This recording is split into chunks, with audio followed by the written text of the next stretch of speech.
de changer en fait parce que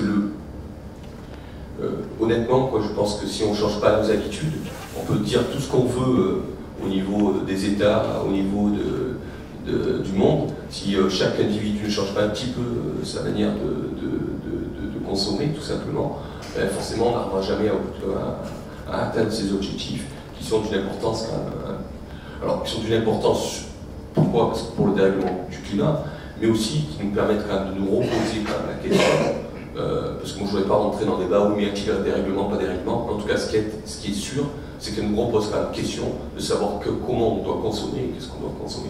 Donc important de faire le lien avec l'énergie solidaire, parce que d'un côté, on a envie d'aider certains pays à avoir accès à l'énergie, d'accord, mais pas de n'importe quelle manière.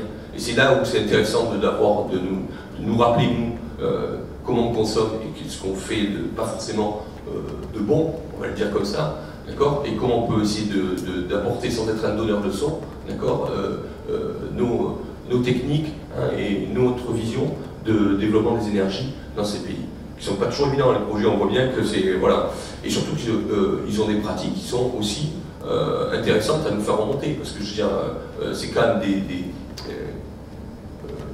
en termes de consommateurs, je veux dire, on voit bien que c'est assez impressionnant. Je veux dire, on voit bien que le petit bout de charbon, ce qu'ils arrivent à faire, alors que nous, il nous faut, je ne sais pas combien de gaz pour faire chauffer un plat.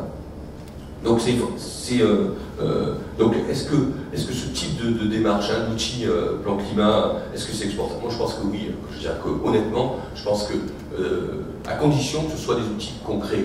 Pour mettre un outil, dire que c'est un document qui est juste mis sur l'étagère, ça ne sert pas à grand chose.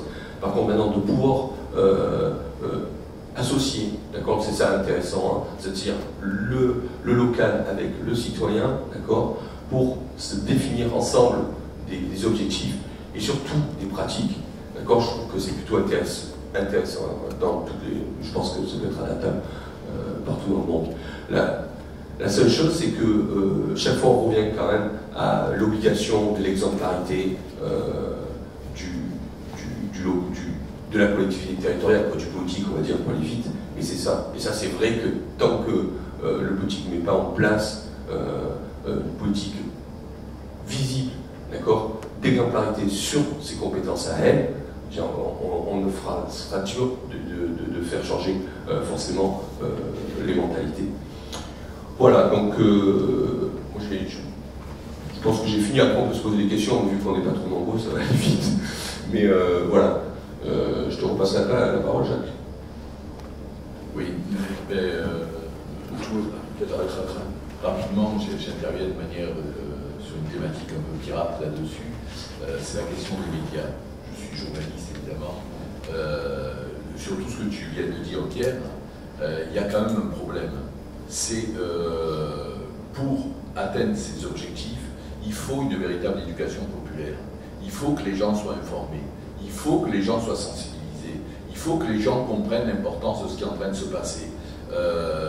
Une étude américaine explique que d'ici quelques décennies, c'est-à-dire quelques fractions de seconde à l'échelle cosmique, d'ici quelques décennies, la Terre pourrait ne plus être viable pour l'humanité. Ben, c'est quand même grave. Et de quoi parlent nos médias? De Platini, du dernier match de foot, de telle ou telle aventure people de je ne sais qui. Ces médias sont tenus par les puissances d'argent. Tu parles des efforts des entreprises. Quand je vois Volkswagen qui trompe tout le monde en créant un logiciel qui permet de falsifier la réalité de la pollution, on voit quand même la gravité des choses, ce que sont ces gens. Et ces gens-là possèdent les médias.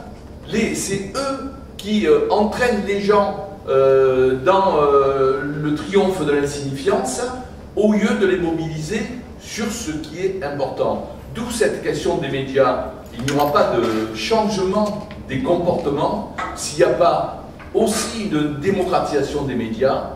Et ça, c'est un véritable enjeu aujourd'hui parce qu'on en est encore loin. Je voulais placer ce point à ce moment de notre discussion avant de passer la parole à Alain Persat qui va lui nous donner qui anime le site Tracibune et qui lui va nous donner aussi une autre perspective de ces questions d'énergie.